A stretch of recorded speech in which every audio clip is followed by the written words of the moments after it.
أعوذ بالله من الشيطان الرجيم بسم الله الرحمن الرحيم الحمد لله الحمد لله الحمد لله بعدين Gambian kol mbal konton na ñing somandala kola nal bina kachale la kachami yalon ko adoba to minni ba understand la be keleye kala mutarolati min ketan na banko ta nyati na banko be lorin lod la minto anin nga nyatilin damin nan kata daminto wala bati nala bi intol Gambia dingol nyanta na kacha be londila minka wala na banko la somo katu bi na banko be lorin daminto amam fidin tol do donna mbele ngalon na banko be daminto so abe beti ala le nganna kacha la fa hana se keno luwo lunti nkananka benjang nkanna banko la kuwafo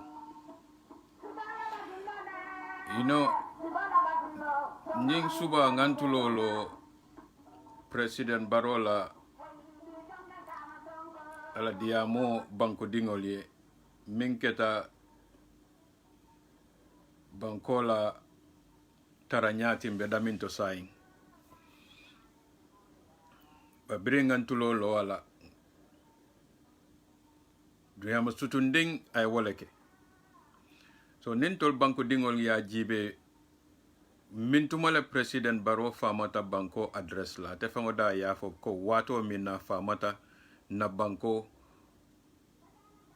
bet address la before be wo speech kala la e wofo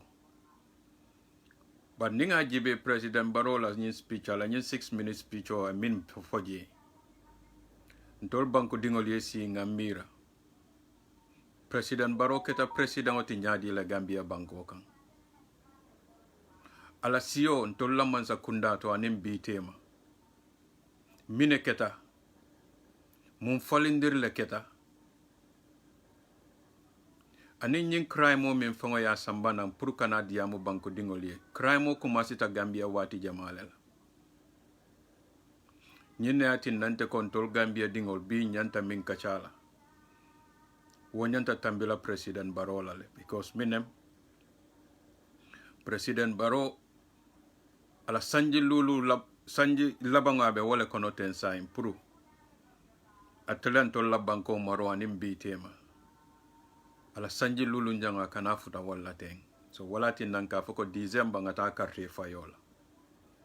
ba bin tol nyanta min jibela nyin sanji lulu mi yalon kombinat bon a kono sain ntol nga mineke min batinala nyin carte fayo min benala nyanta hakil tuwot kela benna banko nyikala mbadi la jamalela aning ningan na banko di wo mari lan tol Gambia dingol fango nyanta mine falinna nyanta mine kela mfango la taranyato nyanta mine falinna puruka benna banko nyikala mbadu na mimbulu puru ase feya no wo fana mbulu abe na banko sambala nyamin woto lal bena jelako nyin kachabe na faso tolale mbe nyin kacha min kela bi because minem mbe kacha la kule la mini yalonko amantaria purunka kuwa kacha na platform olto indum politician ol mini fango yalonko wolle be lori nyen na bankoto amantaria purunga wolfana nje lo ila kacha dulalto ye wo fonyi wolem koleya jama be larin kan Gambia banko kan amanke kon kana banko dum minni fango bloko no to nyan se blame no because nga responsibility le dila bari bi nyanta Gambia la position o jibela la be lorin dunia e nyamin anen dunia banko fango kata nyaadile nintol Gambia dingol mam fan suute no wo kono Gambia dunia kata nyamin folo nyanta wala lonna folon sena long mbe na banko mbe mala je nyamin mbe minni falin nan tol fango bala folon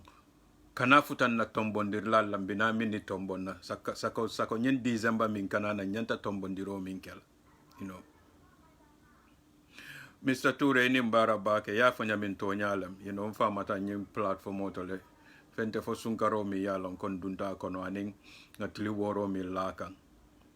bar komi nga fanya min birin na folosa wolem sign wato tije puruntol Gambia nol nga lay back yajel ngam be momon ke kam politiko la kuoto lambang kan na banko ko kele lambang nyanta wulale nga lafa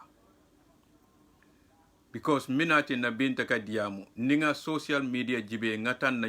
news olto nga jibe mini bebe safarenje aninte kundingo nkami mira ngamil long yajel for example na last program o jang nata nga European Union la ambassador mimbe Gambia nga nyininka nga American Embassy la kuoma nga British High Commissioner la kuoma so nentol Gambia dingol ngi ajibe nka nyini min be falieteng wati jemale ben na banko kan ika muneken na banko kan ika supportol min be fo aning birim President Barrow ya la speech starter ako na development partner sol minketa wo body sabol timbota min name la te minketa American olti British olti European Union nyin sabol nako my development partners isalon kabe wolle fokan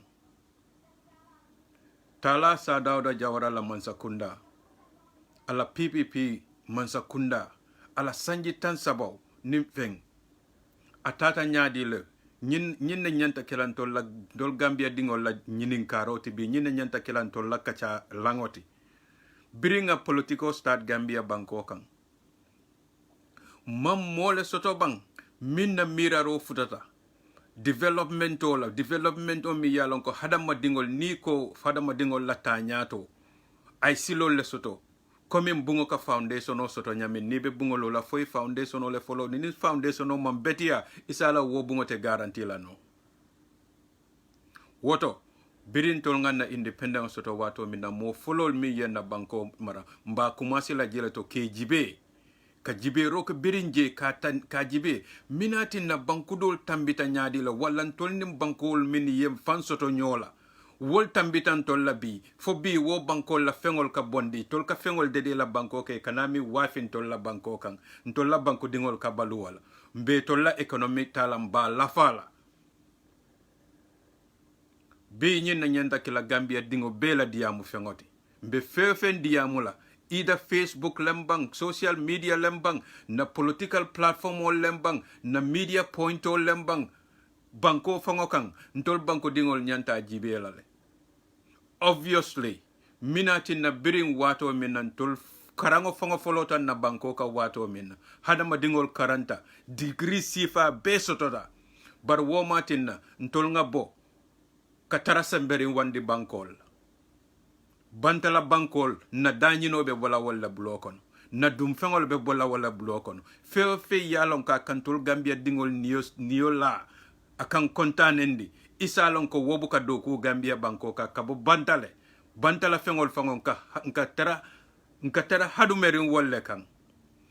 nin salo site yenna mol bejibe kabonna musulto kata everybody yejibe ye paresi fal minike yajibe wo pare kili wo kili nemuso lota yajibe birala meko bol lembang fala denikol minga yadung di material min dede ata ni wo denikola yajibe wo be bota bintole wala tola tol baje lan kamin fo sayin right now kon to la balu mume be mbe bantalan kol la balunde kan mbe bantalan kol la economic talam ba beti ande kan into wo bantalan kol kilingol wala benna banko kam minketa American olti angalelti aketa European olti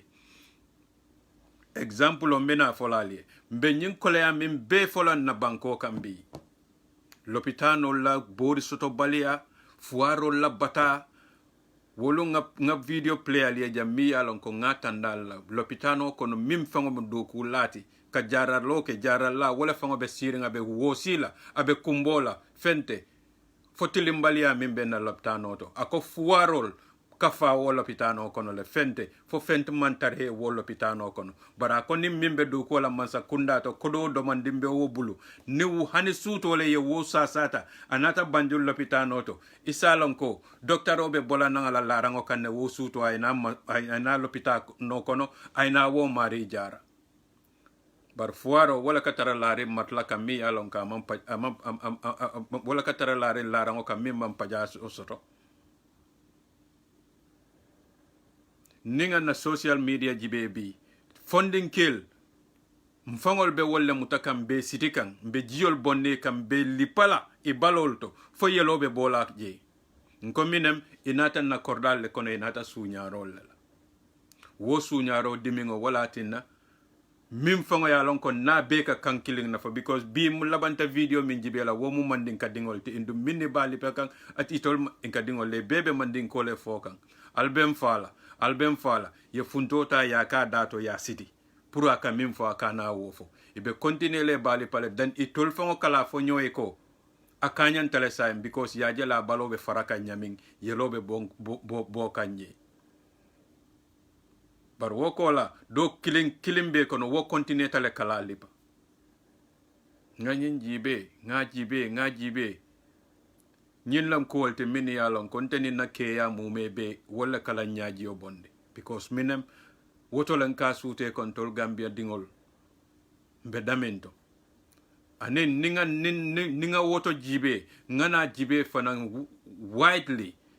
nim benta daminton ka tarakuwol minni kunton ka tarakuwol min fango tan kam fanfaje nali ajibe ntenga foundation o tale nga register Gambia bi wo foundation o ye I how to call it I WhatsApp group also tole mol bije Facebook page also to nin nata nyim platform to nga kumo foje but Gambia din jelle kala jibe min ka fo wo platform to min fango be under Malik Mane Foundation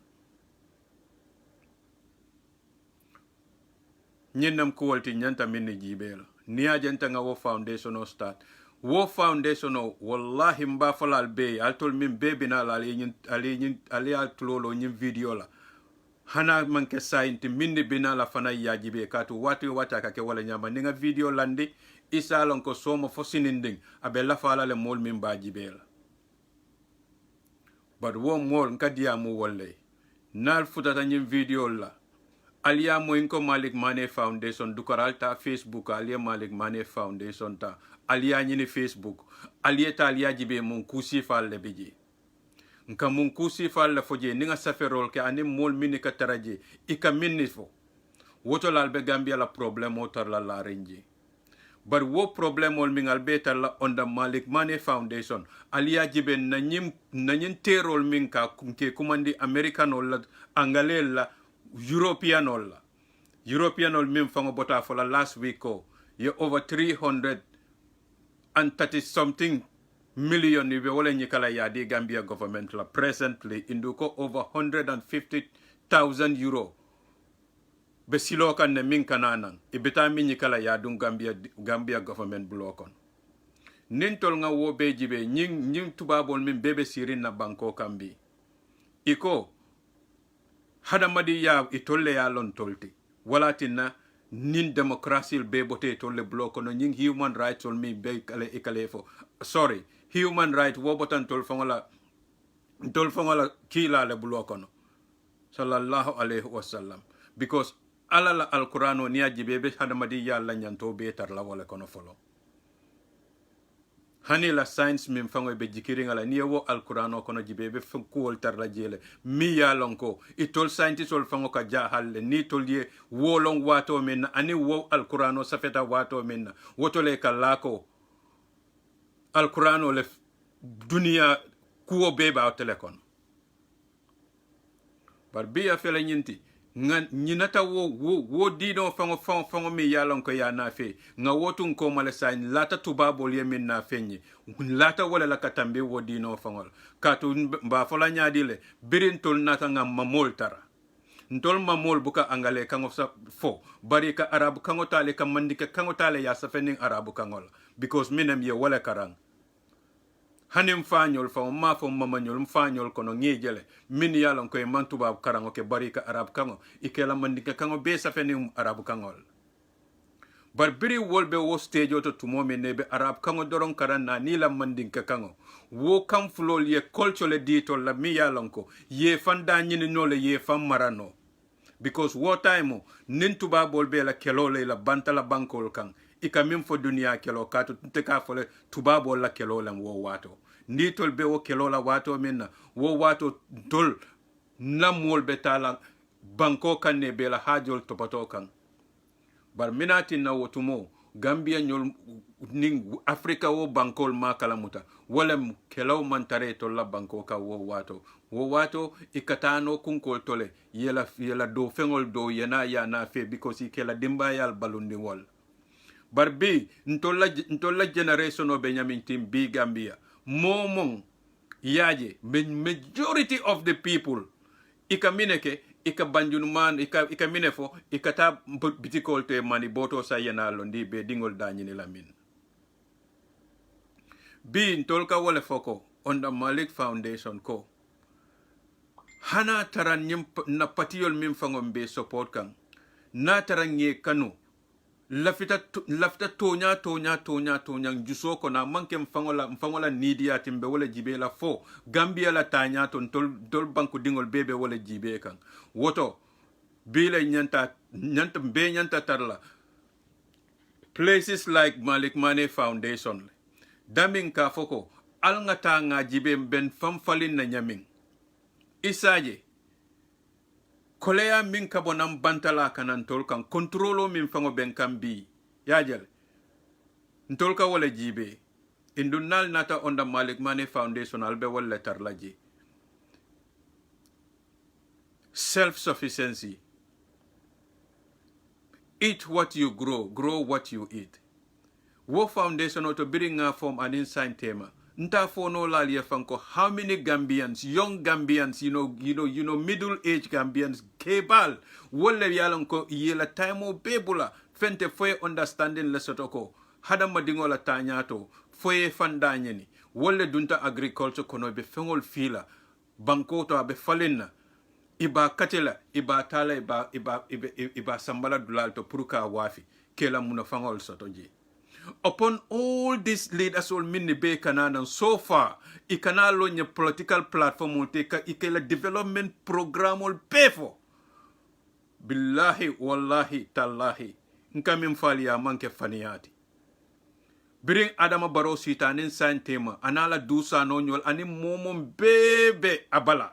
ni fintita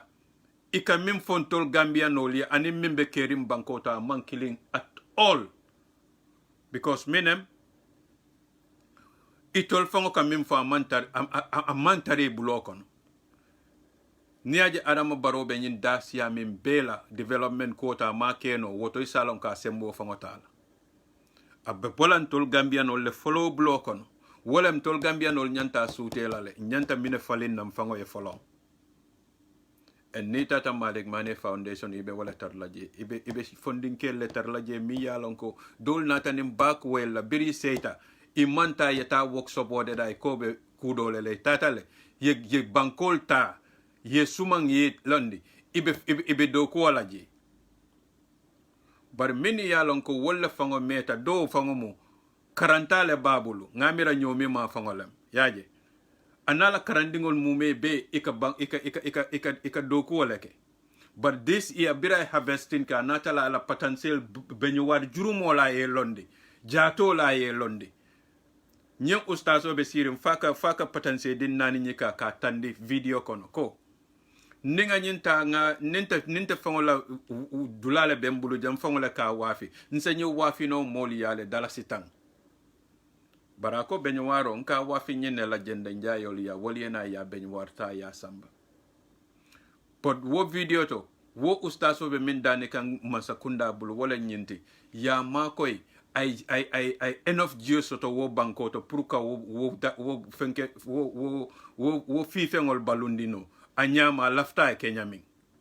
aning sansango pour ay wod la sansam because do kulal babula nala tal bolbe ka wulile jimiye do kuolke but dulala sansam balia kati nale beyangol nim kudol fanan kana ka tinyarol kije nim mansa kunda min bentol bulubi ikomu president olti president mi yanko ni na constitution o jibe sembo min diatela imadi mola ika topotoro min ke wo president wala mote bangambia banko ke kamin topoto wo nyam wati o wati ngal bajala president Barrow la feeding mujallati ala clothing abe nata social media len kaji ntolle ka feed ntolle ka cloth anala dimba ya mume be ninka wodi min nang murta fana nga sembo di ala wo constitution kono sembo mi yalon ko mo kotem ma wo soto ninga wodi momonna wo mari wallahi nyanta kuwol kontila na banko kana nyanta lola nyemin bundato natara mallo woto nga right soto la ngata nga fay ko amantara do kuwal so nyim president obinala be lola bia fela abe crime kuwo fola bari nga falele on the Malick Mane Foundation how many farmers ole BJB mini yalon koy be ka ku saba ibe da ka ben wole koy min botanan santoto mimbe kombo mimbe nyomi nyim farmers ole be la kumo bentamintole one geo lafta geo la yaje itata mini be interviewinte under my Malick Mane Foundation billahi wallahi tallahi ibe ka jiku wole fo folong ika jiyo le follow fo koy man enough jiyo soto ila do ku dlato so musol la gadino mimbe kombo woko man enough jiyo soto na na musu gadino kono iko na sansangol man betia because menam Gambia beyangol katara kabla le free nyini bebe caring nyin president o kalon tol nyato birin wato menate lota development nga mol min be babala ni nate ye national development londe what is development what is national development ni aje bi man American ol bula min ben na banko kan American embassy man British High Commissioner bula man European Union embassy bula nyillem so-called friend to mini yalon koy ben na banko ka nyille development long katambin tolbela including that president min fon katara loringa ba donkilila so obviously tolmin ka million ol nyike kedi wo president wala nyante tolle fanam blame la katu natare tol fana interest soto ntolla development leto definitely tolie watol min be ken to labanko kan bi American embassy nyanta lonna lako the best way to spend the American taxpayers money on the Gambia is to provide for them what the Gambian people need. It all better for like they don't come to the social media to see how many Gambians are asking, like philanthropists to provide for somebody to go for overseas treatment. Every day we see this on the Gambian social media point. What prevents them from seeing these things? When our farmers are complaining, what prevents the American embassy, the British High Commissioner, the European Union to have people at their embassies whose job will be to go on the social media to monitor what is going on in the Gambia? If they are the representatives of their respective countries in the Gambia, to keep that bilateral relationships going in a smooth way. But no, for years, these people continue pumping these millions into the Gambia government. But they see with their own eyes ko ibe million ol beta kan nebe ibadundi kan nim budget speech on yajibe agriculture. The finance minister ka foko jelle million jelle kata agriculture kono. Million jelle kata health kono. Ani to la central government ka million jelle te ka dundi water. Fair million ol min beka dun central government. Alinga jiben tol Gambian ol 1 million ol min beka ta central government kata minelaji. But simple agriculture fele nyinti.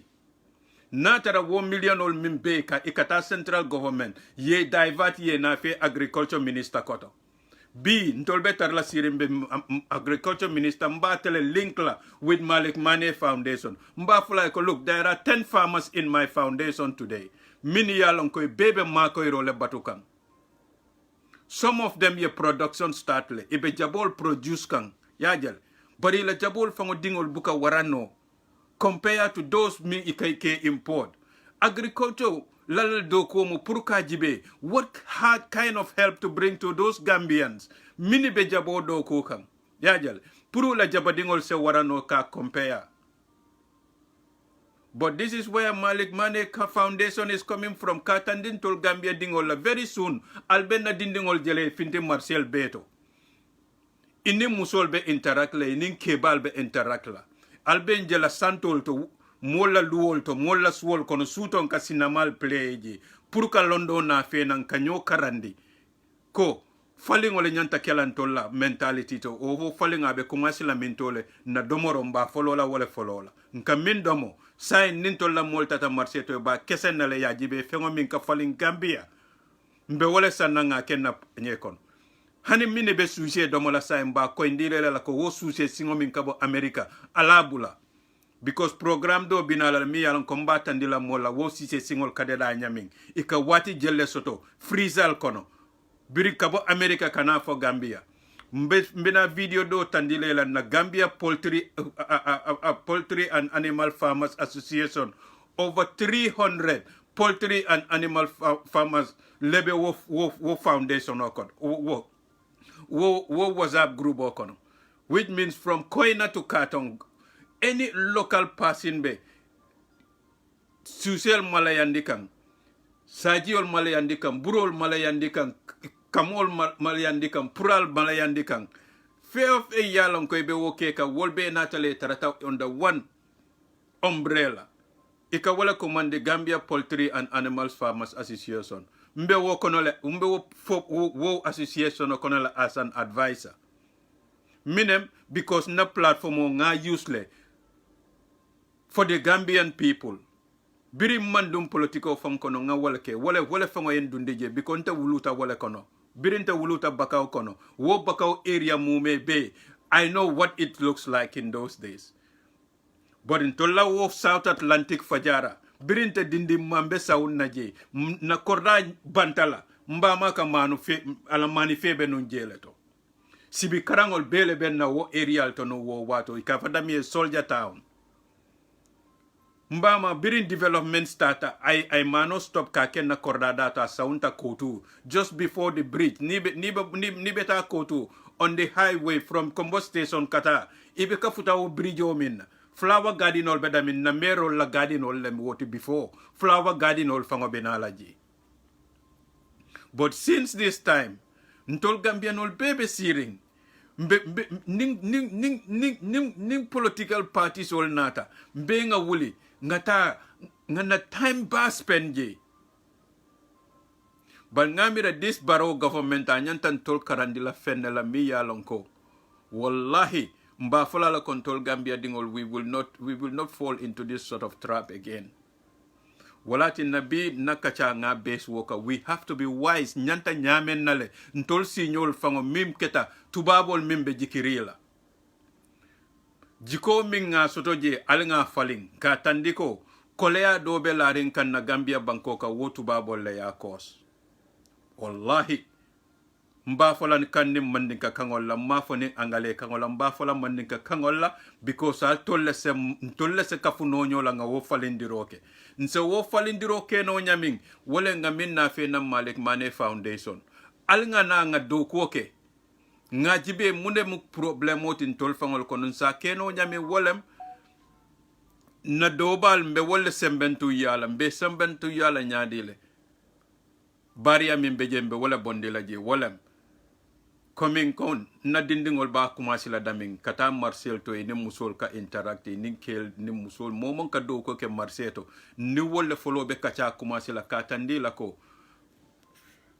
purunga taranom fambulo alnga bula ka bantala fengol na fe folong yajel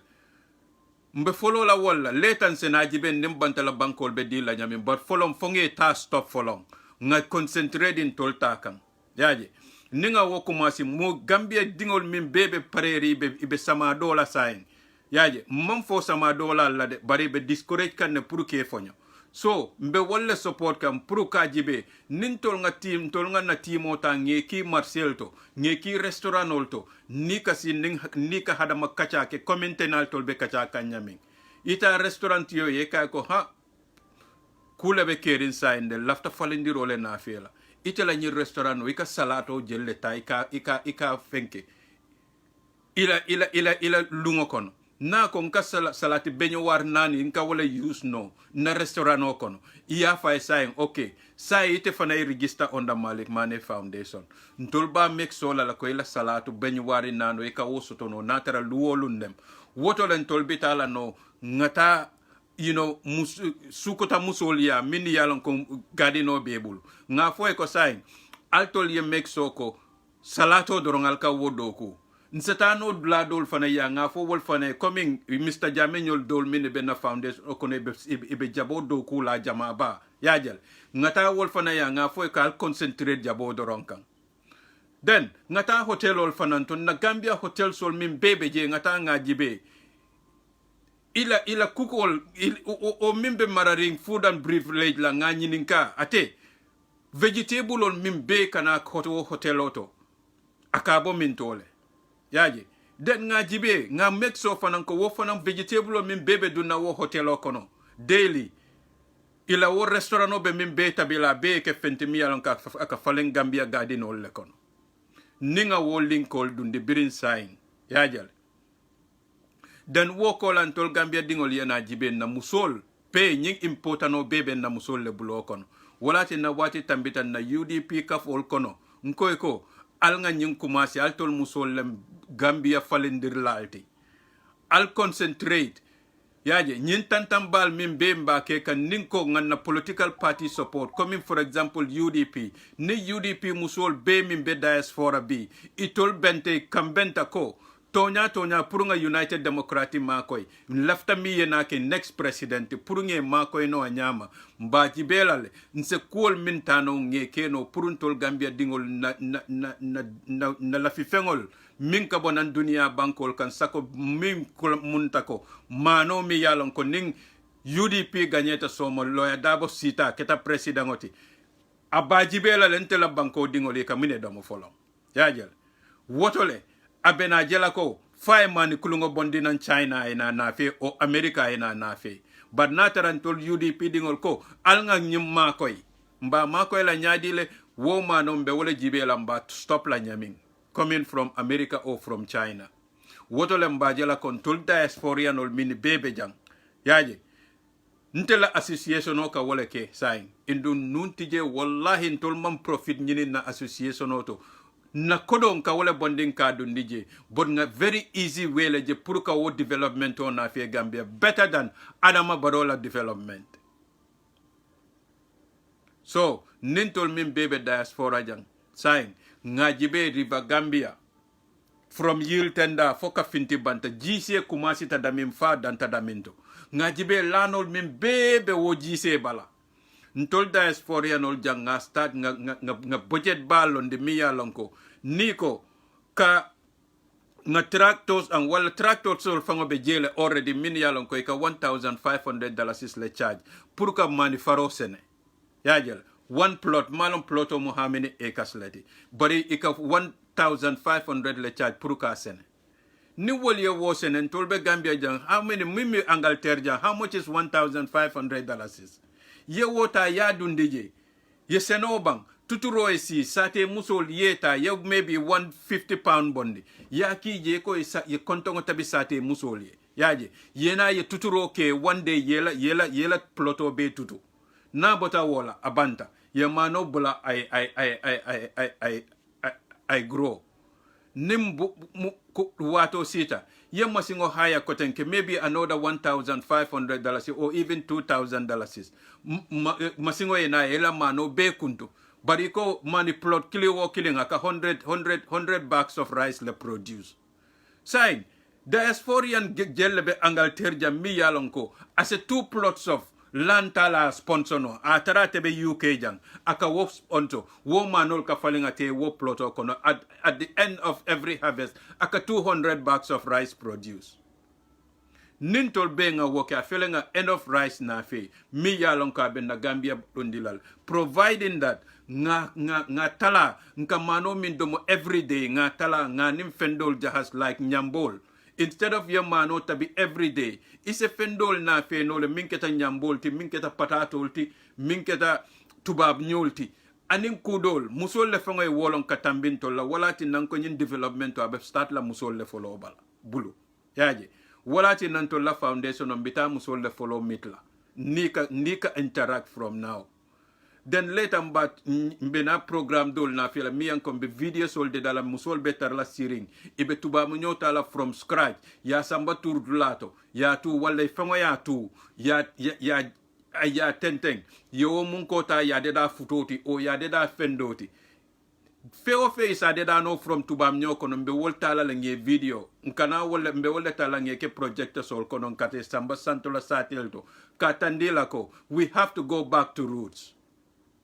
mamol kanyim balundi nyim fengol bela le nunga tara nyim masingol be man tara kering but say modern masinol lebe kering and very cheap mi alonko abe musol ma ko la turu ko lale yaje nyim fengol min be nka fiteng yaje ibe se process no le even kitchen masinol late masingol mi alonko be tar la kon mbadingol nteka min be foteng mansa kunda la do ko mo pruka nyin na fe nam banku dingol ye but ni agentol bebe sirin jambe nyim fola nyoye woto salon ko nga minni tange tombong nge ke wo place olto nyanta wolle jibe la ko tanki jannim be nyim programme bala let me go back to our development friends yaje for example IMF nata Gambia kan bikonta nga korosi sai tolle kalan tol regulate fa nyanta lono jelle tala no IMF bulu yaje wati do inate konte fentano la sign because of na julobe temberinda mindo yaje so ibe wobe control kantolye bari ka woka mina cost ntolla yaje ntol Gambia dingol nyanta wala sutela ko European how to call it IMF kanyin kodol min tay kadi nyinila yaje natara dontorolem jori nya ntol ka jo nya dile wotolem bena jela ko wole fango ya tinna na fengol dabe la fakan wati control man tarano wala man sakunda buka kuke noje katuite kuke no wala je yaje ye julo leta wo julo foyajo ise wo jono nyame wolem ye lempolta ya la na fengol kan yaje ni wo laje ika wokodo leta ye kafun nyole kana wo leta ye ke julu jorangoti ko tanki. So this is the whole idea. Nkana miracle. ning mol nate be mansa kunda nyinila al nga jibe ha yaje nte believe tala ko fanga fero fanga te wol fanga block no bar fanga nyoma koy wala tinna ntol banku dingol le se nyoma ko ne ninna politician ol nate ko al banko din tolla alin tol fan ni wo politician ol ye diamu nga jibe mum ferel le be bulu ni nate be banko sambala nyamin woto lembe na jela ko wo fero doronte politician ol doron block no abetar la banko dingol fangole fanam block no faw banko dingol fanay falling isaje wo politician ol fanam mimbe kena president olti isal ise banko sambano wanyama. This is our problem. So alin kanata nga continue ka depending development friends ol kan yaje na di mon tol dipente tol kan di mon na komata betar la waleto so al nga try ngam fansoto mbem fansoto la nyaadi la wolem nga kumasi ka dalim fangol la fengol la nka fengol min soto Gambia banko kan nka fengol min deda Gambia banko kan ka domorol min fi Gambia banko kan al nga kumasi nga muru wo domorol kan ngi jibe sako bimbe modernize la nyamin mbe modify la nyami yekeno domor bete olti you know domoro bete ma domoro jata domoro min ka jata kende adi hada madingol la wolle be farin to la banko kan barin ka wolbe bulankata domoro ta mini yalonko imam beti an jatol to for example nin nata na poultry and animal farmers so la page Facebook fenkol to nsaje mo kilinga suse keme flasoto yaje lun kiling ay suse talulu fay kono wala suse keme fay kono aya ebusi bari fango nyaka jele yaje musol la ka tarasiri o suse kanati ni bismillahir rahmanir rahim la ya witi yaje fa be senia yata yake mbusol kono yata yake freezer kono ifango nyaka jele wo sisel bede da ka nyamin ban na tarantel nata nga video player le nga tandala wo chicken leg ol mim na mol kesang ika wo susel balunde nyaadi le America yaje sus kata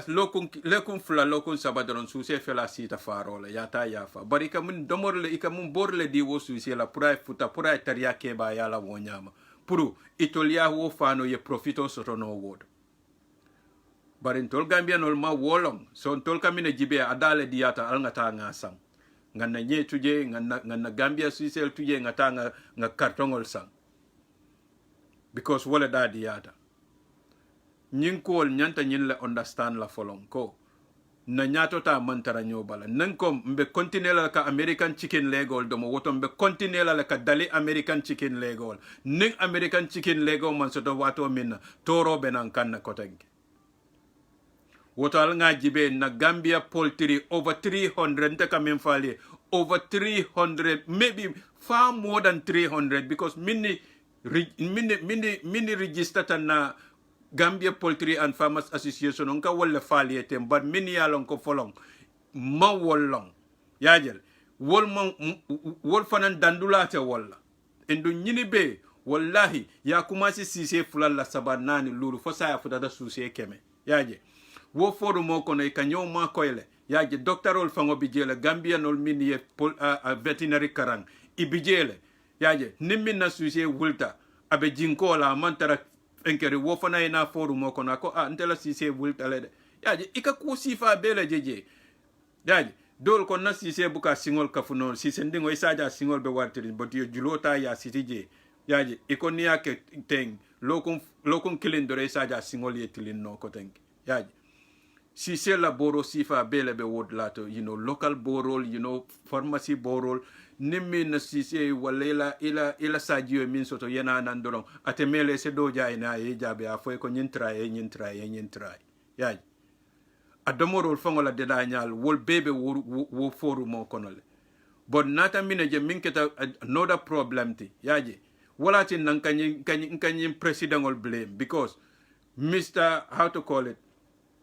Mr. Babu Nata, mi yalonko ala broda be Europe janne ate fanambe do ko la nun government la say ngay wobula I concentrate poultry kan yaji so bus poultry say ko ibina state of art poultry la billa abuko mi yalonko ni te roke sinya kila betala fo sise wulilulu ibe kilo mintela wobe be kala sise ndingol lati so e ba jala la wulilulu ni sise kilo wulilulu teita wati o watin ataran tolla nyin Gambia Poultry and Farmers Association mobe nata mim fefen ka susie mala yande I jointa je isaje nim babu yala susie wuli lulo kili wuli lulo tay nyim poultry local poultry sa tabulu yajel mini fana yalan koy mandun jen sa jiben tol mini be diaspora be wol support la nyaming yaje wol fana ya start ka poultry ka sise mala yandoke na fansoto mba bunda follow le to ten endun nimbe nata ngambulo ka funyola na Gambia la fansoto be na la ten sanj lulu nyato mba stop la ka suse order from Europe or America Gambian poultry sol le batala ka hani chicken leg ol fango isaje babu fanansa start wolto ka sise ta ka ala pat sol bonde yaje kala head mol kanana ka supply ol tay ka janjandi na hotel ol to na Marcel to lanto mol kalasa di mo ngana nyim poultry people ol support di mo na independent natale from ordering chicken from outside but agriculture fanambe wala nyama mbadingol ntol natale nga samado taranna molla en hanisay wobe ntol yelol konole yajel mol mini dindingol fango be Europe jande mini yalon koy nata back wela la welkante contact le kanyininka yaji nyanta masin sifa nyadi lesanna because ntol kamur la ngata sama do la kotenki isa jante fana ngata made in China ngata jibe yaji masingol because he cheap to China le compared to the European ones yaji nse wolta ngata nga screenshot ngaki then it will fana ye wol try. But be dindingol be Gambia le mini yalon ko fa maybe 10 hectares of land sotole. Yaje. People like Jamewol because he kill everything betale ya upload Facebook pour mol ya geno. But instead of logging it on Facebook, he told nyanta tilina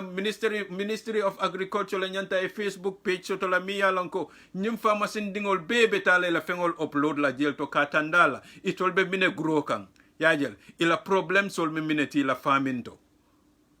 But there is no local person me yalon ko biya man problem soto la faminto. And bring chuku ntol la fama solve wala nyama.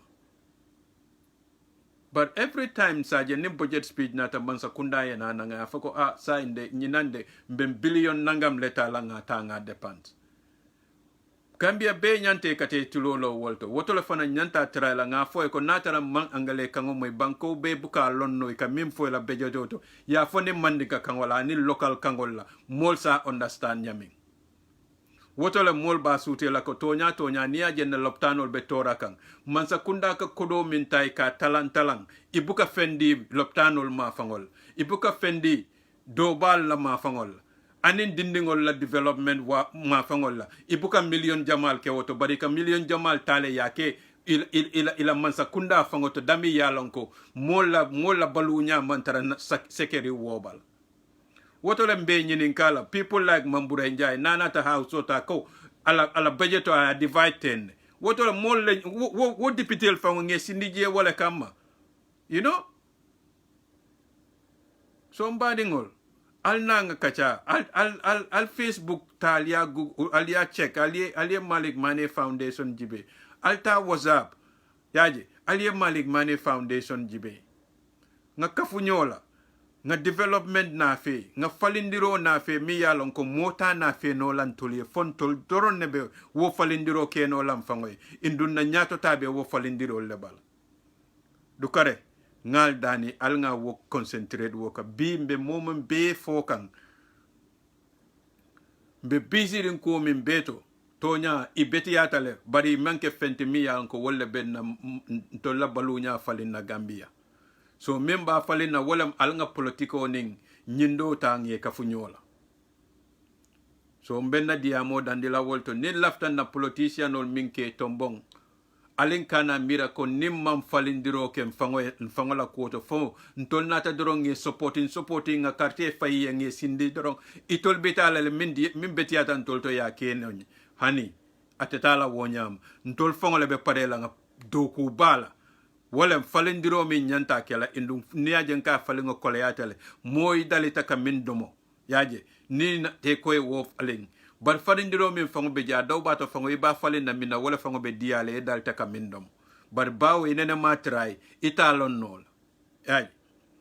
mbadi ngol nte sometimes ka balance subu tabo fango la janna ani nye fango ka vegetable ol doroneta patanse pompitero karoto ani wo pensifal ngeke sosoti ngake mano kan ngadom and sometimes ga wala fango enjoy because jam minati nambuka keno janyel mini beje ke malayandile yaje nye beto min fango ka fay salmon fish mi yalonko a darijata jambake wolum fana ngawo programme fana je scientist ol bafo kan yaji ko ika wol malayande damin to Scotland fango ike balondini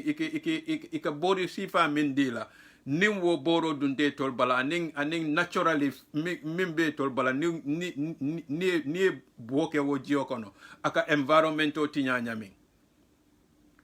so atina la saim fango ni ka social media jibe bake buka ila domoro fang ka fale ne fente fo ika fendol tandile ke ike de danyami modol mini do kol ke sise factory to even Angleterre jang wol dol fango ni be do kud la kele konya ko ni do ko ke sise factory to ibe fonyo la sise da molal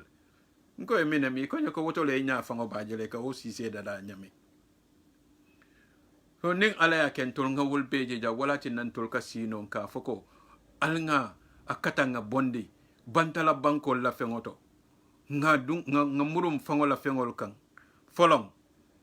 funding fan soto folong nsena wolke badi ngola la baraka bake aliye watol minute to ane mini bela watol bapula la yena mur yena nyim programme jibe dukore alsa tray nga tala haninga tala fanan tol min be lokila ngan tulolo nyim programme la dukare nalia min tombong alla tala alna la dimba yal ya tala ala foy ko falindiro nyanta wala kela Gambia nyanta mfango falinnale na miraro nyanta falinnale na taranya nyanta falinnale woto asena sono yano bankutiol bulunkan na bankol di mina purien na banko sambano kato ning president nata tara Gambia be ila na fam Jamal be fangol le bloko ne kamini topoto no Gambia banko kan